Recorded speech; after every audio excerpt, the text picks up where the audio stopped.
हाँ, तो students, rotational motion के एपिसोड नंबर 10 में हम लोग डिफाइन करेंगे एंगुलर डिस्प्लेसमेंट, एंगुलर वेलोसिटी और एंगुलर एक्सेलेरेशन के साथ साथ relation between angular velocity and linear velocity.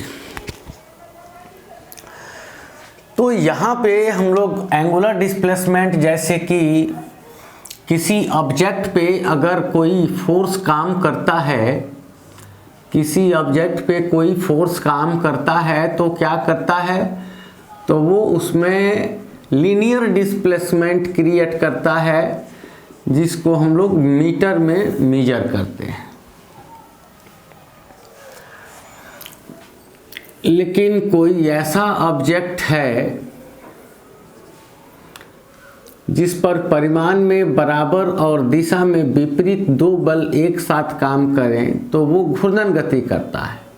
तो उसका कोई कण जो है वो एक सर्कुलर पाथ पे चल रहा होता है। अब अगर वो यहाँ से यहाँ पे चला आए तो ये जो थीटा है ये एंगुलर डिस्प्लेसमेंट हुआ, ठीक है। या सिंपली कह सकते हैं कि कोई सिस्टम है और इसमें कोई आयुवा कण है जिसका मास mi है, तो वो इस रेडियस में अगर ये रोटेशन मोशन ऐसे कर रहा है एंटी क्लॉकवाइज डायरेक्शन में, तो यहाँ पे अगर थोड़ा और बड़ा फिगर बनाएं तो और ज़्यादा स्पष्टता होगी। जैसे कि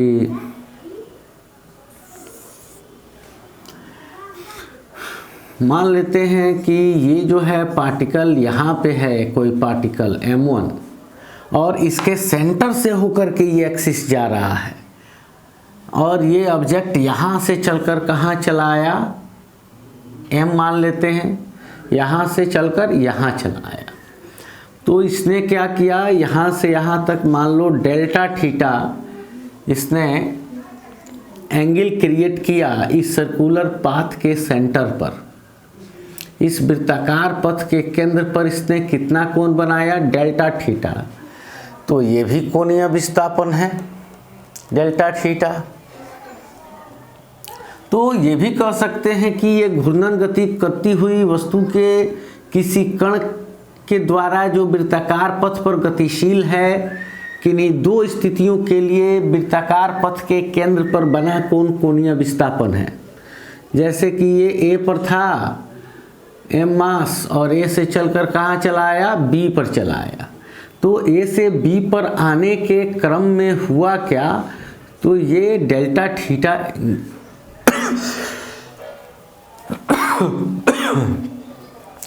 डेल्टा थीटा एंगल यहाँ बना गया।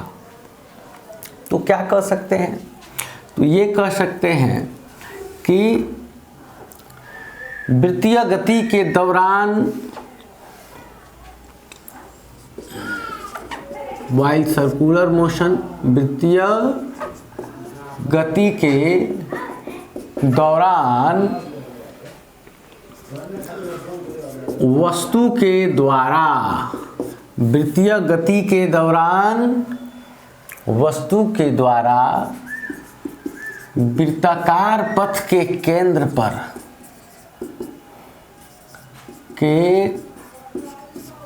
पर चाप द्वारा निर्मित कोण, चाप द्वारा निर्मित कोण ही क्या है, तो कोणीय विस्थापन है। यानी कोण ही कोणीय विस्थापन है। तो एंगुलर डिस्प्लेसमेंट मीन्स थीटा, यानी एंगुलर डिस्प्लेसमेंट मीन्स क्या हुआ, तो थीटा। और थीटा कोण बराबर क्या होता है, तो चाप बटा त्रिज्या। जैसे कि ये कोई सर्किल है और ये इसका सेंटर है, और ये जो है ये क्या है, तो ये रेडियस है, ये भी क्या है, रेडियस है। तो किसी भी सर्किल के जितने भी आप रेडियस ले लें वो सभी रेडियस का लेंथ क्या होगा, समान होगा। और ये थीटा है, तो थीटा किसके सामने बना है, तो ये जो चाप है, ये जो आर्क है, चाप जो है ये भी उसके सामने बना है, ठीक है,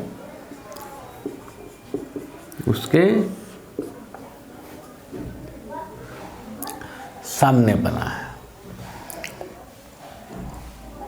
तो यहाँ ऐसे भी इसको डिफाइन कर सकते हैं कि अब इसका यूनिट क्या है, तो इसका यूनिट है रेडियन, RAD से डिनोट करते हैं।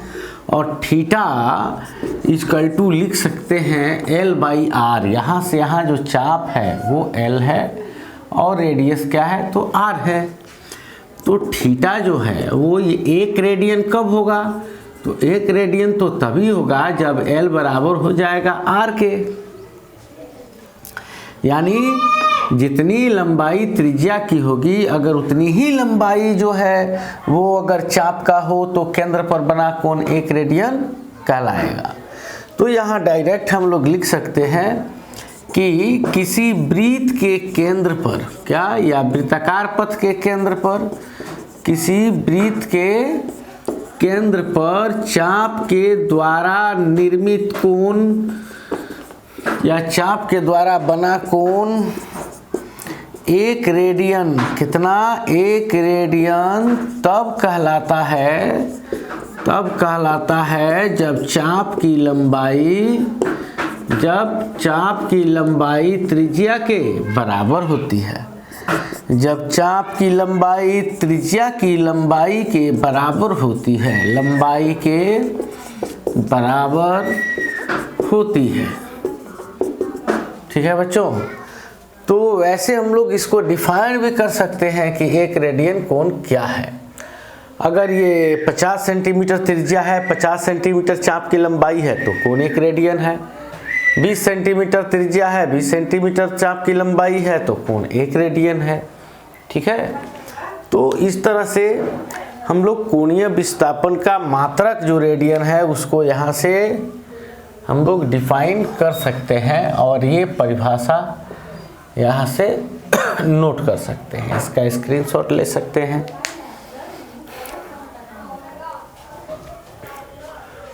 चलिए, तो आशा है कि आप लिख चुके होंगे। अब यहाँ हम लोग देखते हैं कोणीय वेग, एंगुलर वेलोसिटी। यहाँ एंगुलर वेलोसिटी को ओमेगा से डिनोट करते हैं और ये सदिश राशि है और इसकी दिशा क्या है, तो परिक्रमण तल के लंबवत है। यानी अगर परिक्रमण तल क्षैतिज है, अगर परिक्रमण तल ऐसा है तो ये इसकी दिशा, अगर ऑब्जेक्ट इस तल में, इस XY तल में चल रहा है तो इसकी दिशा इस तल के लंबवत है। तो एंगुलर वेलोसिटी ओमेगा यानी कोणीय वेग ओमेगा एक सदिश राशि है और इसकी दिशा परिक्रमण तल के लंबवत होती है। तो ये क्या है कोणीय वेग, तो वेग क्या है भाई, तो विस्थापन परिवर्तन का दर। तो उसी तरह से ये भी क्या है, तो इसका भी परिभाषा हो गया कि कोणीय विस्थापन के परिवर्तन का दर, कोणीय विस्थापन के परिवर्तन का दर कोणीय वेग कहलाता है, कोणीय वेग कहलाता है। और इसकी दिशा क्या होती है, तो इसकी दिशा परिक्रमण तल के लंबवत होती है, परिक्रमण तल के लंबवत होती है। आगे किसकी दिशा क्या होती है विशेष हम लोग समझेंगे। तो v को कैसे लिख रहे थे, v को लिख रहे थे r2 minus r1 by t2 minus t1 या x2 minus x1 by t2 minus t1, ऐसे लिख रहे थे ना। तो इसको लिख रहे थे dr by dt equal to, या इसको लिख रहे थे dx बाई dt। तो उसी तरह से यहाँ अगर हम लोग औसत कोणीय वेग की बात करें, अगर हम लोग बात करें औसत कोणीय वेग यानी एवरेज एंगुलर वेलोसिटी की बात करें, डब्ल्यू ए भी तो होगा θ2 minus θ1 by t2 minus t1। यानी मान लो ये कोई एक्सिस है और यहाँ से ऑब्जेक्ट किसी P पॉइंट पे था, यानी यहाँ से θ1 कोण पे, और फिर ये ऐसे चल करके कहाँ पहुँचा, तो यहाँ पहुँचा, और फिर वहाँ पे ये यहाँ से यहाँ तक कितना चला, तो θ2 चला। कितना चला तो θ2 चला, θ2। तो इसका एंगुलर डिस्प्लेसमेंट कितना हुआ P से Q तक, तो यहाँ से यहाँ तक θ2 माइनस θ1, इसी को क्या कहते हैं, इसी को कहते हैं डेल्टा थीटा। तो इसी को हम लोग लिख सकते हैं ओमेगा ए भी equal to delta theta by delta t, और इसका यूनिट क्या हो जाएगा, ऊपर रेडियन और नीचे सेकेंड, यानी रेडियन पर सेकेंड। उसी तरह से हम लोग जो है इसको अगर तात्क्षणिक कोणीय वेग की बात करें, किसकी बात करें, तो तात्क्षणिक कोणीय वेग की बात करें तो ओमेगा आई एन एस, तो वहाँ पर delta theta by delta t, और डेल्टा टी टेंस टू 0 हो जाएगा, और यहाँ ओमेगा जो है वो आई एन एस, और ये क्या हो जाएगा, इसी को कहेंगे D theta by D T कहेंगे। ठीक है। तो तात्क्षणिक कोणीय वेग क्या है, तो अगर किसी वस्तु का कोणीय वेग परिवर्तनशील हो तो किसी क्षण कोणीय वेग के यथार्थ मान को उसका क्या कहते हैं, तात्क्षणिक वेग कहते हैं। यहाँ लिख सकते हैं कि यदि किसी वस्तु का, दिख रहा है ना, चलिए बहुत दिख रहा है, कोणीय वेग क्या है, परिवर्तनशील हो, यदि किसी वस्तु का कोणीय वेग परिवर्तनशील हो तो किसी क्षण कोणीय वेग के यथार्थ मान, एग्जैक्ट रियल यथार्थ मान को क्या कहते हैं, यथार्थ मान को क्या कहते हैं बच्चों, तात्क्षणिक कोणीय वेग कहते हैं। क्या कहते हैं, तात्क्षणिक कोणीय वेग कहते हैं। ठीक है। और औसत कोणीय वेग तो आप ऐसे ही कि टोटल कितना कोणीय विस्थापन हुआ और टोटल कितना टाइम लगा, यानी वस्तु के द्वारा तय कुल कोणीय विस्थापन एवं लगे कुल समय का अनुपात क्या है, तो वो औसत कोणीय वेग है। और बच्चों अगर माना जाता है कि अगर ऑब्जेक्ट एंटी क्लॉकवाइज डायरेक्शन में चल रहा है, एंटी क्लॉकवाइज डायरेक्शन में चल रहा है, एक से दूसरे पोजीशन की ओर, एक से दूसरे पोजीशन की ओर, तो ये जो एंगुलर डिस्प्लेसमेंट है वो पॉजिटिव माना जाता है। ठीक है। और यदि ऑब्जेक्ट इधर चल रहा है क्लॉकवाइज डायरेक्शन में, तो ये एंगुलर डिस्प्लेसमेंट जो है वो नेगेटिव माना जाता है। ठीक है। तो इसको आगे इसके स्थिति के अनुसार देखा जा सकता है, इसको आप नोट कर सकते हैं ताकि तुरंत हम लोग कोणीय त्वरण को भी समझें। और टाइम हुआ 14 मिनट। चलिए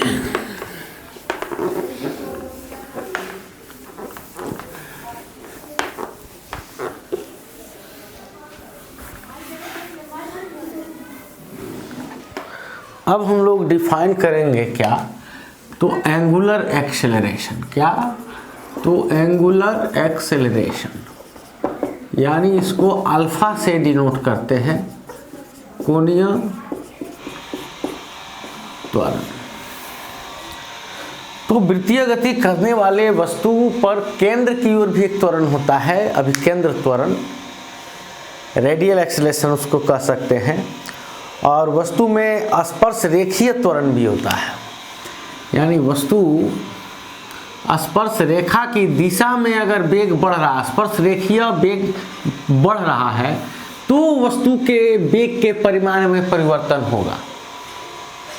और अगर एक समान अगर वस्तु वेग से चल रही है, एक समान अगर उसका परिमाण वेग का एक समान है, क्योंकि वेग तो एक समान है नहीं, आप जानते हैं कि वृत्तीय पथ पर अगर कोई वस्तु एक समान वेग से, एक समान परिमाण से चल रही है 5 मीटर पर सेकंड, तो वेग इसका प्रत्येक बिंदु पर चूंकि दिशा बदल रही है प्रत्येक बिंदु पर, तो प्रत्येक बिंदु पर वेग बदल रहा है, क्योंकि दिशा बदल जाने से वेग बदल जाएगा। तो इसमें त्वरण है, तो वो त्वरण अगर यूनिफॉर्म मोशन है, एक समान है, तो वो त्वरण आप सोचेंगे कि क्या हुआ, तो वो अभिकेंद्र त्वरण है, केंद्र की ओर एक्सीलरेशन है। जैसे कि आप मान लेते हैं, अब छोड़िए उतना, हम लोग उसको आप देख सकते हैं सर्कुलर मोशन में।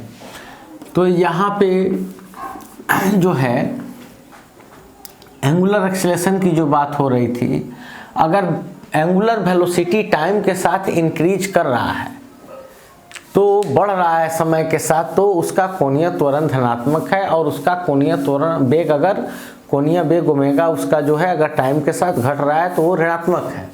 तो क्या लिख सकते हैं यहाँ पर कोणीय त्वरण के लिए, ये भी एक सदिश राशि ही है, तो लिख सकते हैं क्या कि कोणीय वेग के परिवर्तन के दर को कोणीय त्वरण कहते हैं। ठीक है, और ये जो है कोणीय त्वरण, तो इसको हम लोग कैसे इसको डिनोट कर सकते हैं, ω2 minus ω1 by time 2 minus time 1। तो इसी को आप लिख सकते हैं, यानी एवरेज के लिए औसत क्या लिख सकते हैं, तो इसको लिख सकते हैं आप औसत कोणीय त्वरण, आप इसको लिख सकते हैं। और इसके लिए यहाँ पर आपका एक इक्वेशन बनेगा क्या, डेल्टा ओमेगा और बाई डेल्टा टी, तो इसका मात्रक हो जाएगा रेडियन पर सेकेंड बाई टाइम का सेकेंड, यानी रेडियन पर सेकेंड स्क्वायर।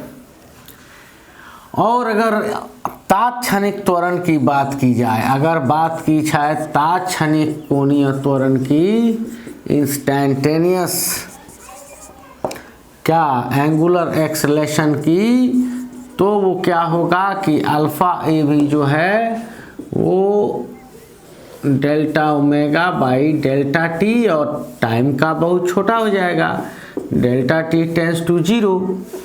तो इसी को हम लोग कैसे लिखते हैं, अल्फा ए भी इक्वल टू, ये आप वेक्टर का साइन चढ़ाते जाएंगे, तो ये हो जाएगा D omega by D T, इस प्रकार से लिख सकते हैं।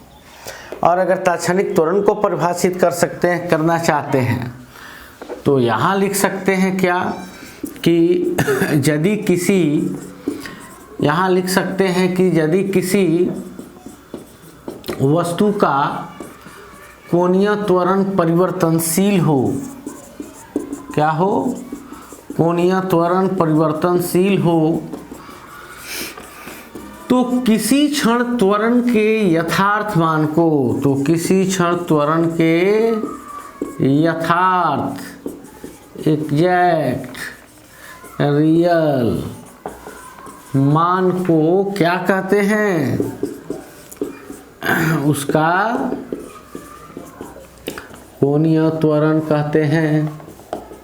तो ये डेफिनेशन आप नोट कर सकते हैं यहाँ पर एंगुलर एक्सेलरेशन के लिए।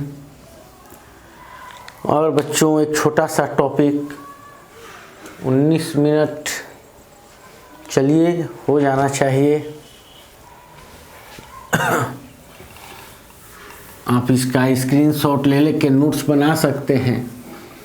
बस आपका काम है इसको 4-5 बार देख कर लिखिए, फिर आपको समझ में आने लग जाएगा।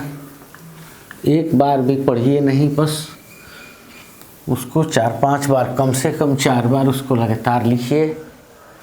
एवरी एपिसोड को। अब यहाँ हम लोग बात करते हैं कि रेखीय वेग एवं कोणीय वेग में संबंध। क्या? कोणीय वेग में संबंध। ठीक है क्या? तो रिलेशन बिटवीन लीनियर एंड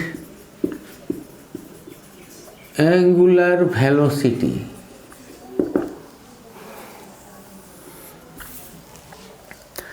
अब यहाँ पे मान लेते हैं कि कोई जो ऑब्जेक्ट है वो r रेडियस के सर्कुलर पाथ पे क्या कर रहा है, तो सर्कुलर मोशन कर रहा है, और वो किसी पार्टिकुलर पॉइंट A से चलना शुरू किया, और A से चलते हुए फिर वो जो है वो फिर A पर चला आया। तो A पर ही चला आया तो ये क्या होगा, तो उसका रेखीय वेग क्या होगा, तो उसका रेखीय वेग बराबर होगा विस्थापन बट्टा समय या कुल विस्थापन बट्टा समय, यानी रेखीय विस्थापन कह सकते हैं। तो रेखीय वेग भी तो रेखीय विस्थापन, एक चक्कर लगाने में उसने 2 पाई r का दूरी तय किया। कितना का दूरी तय किया? 2 पाई r का। और एक चक्कर में इसको मान लिया गया कि t समय लगा, जिसे इसका परिक्रमण काल या टाइम ऑफ रिवॉल्यूशन कह सकते हैं, रोटेशन कह सकते हैं, परिक्रमण कह सकते हैं। ये एक इक्वेशन बना। और यहाँ पर कोणीय वेग बराबर जो है वो क्या होगा, तो वो होगा कोणीय विस्थापन बट्टा समय। कोणीय विस्थापन बट्टा समय, तो कोणीय वेग ओमेगा हो गया और कोणीय विस्थापन थीटा बाई टी। तो ये एक चक्कर लगाने में कितना कोण बना दिया केंद्र पर, तो 2 पाई का कोण बना दिया। टाइम तो उतना ही लगा। तो ये इक्वेशन कहलाया इक्वेशन सेकेंड। और अब हम लोगों ने क्या किया कि यहाँ पर एक को 2 से डिवाइड कर दिया, तो क्या हुआ, तो v बाई ओमेगा हुआ, और यहाँ पर 2 पाई r बाई टी और बाई फिर 2 पाई बाई टी हुआ। तो ये t से t कैंसिल हो गया, ये उलट जाएगा तो, और 2 पाई से 2 पाई कैंसिल, तो ये r हुआ। तो यहाँ पे जो इक्वेशन हुआ वो v by omega equal to r हुआ। r बच गया यहाँ पर।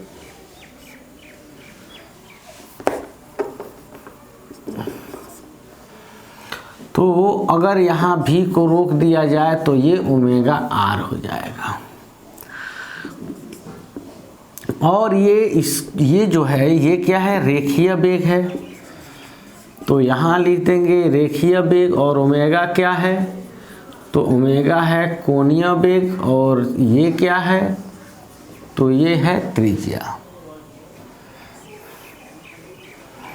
और देखो रेखीय वेग भी सदिश राशि है, कोणीय वेग भी और त्रिज्या भी, क्योंकि इसकी दिशा होती है केंद्र से परिधि को मिलाने वाली सीधी रेखा के अनुदिश। तो इसको ओमेगा क्रॉस r भी लिखा जा सकता है, यानी v equal to omega r को v equal to omega cross r भी लिखा जा सकता है। तो ये हुआ क्या, तो रेखीय वेग और कोणीय वेग में संबंध, रेखीय वेग बराबर कोणीय वेग गुने त्रिज्या या त्रिज्या गुना कोणीय वेग, इससे ये जुड़े होते हैं। फिर अगले एपिसोड में हम लोग देखेंगे किसी अगले पॉइंट को।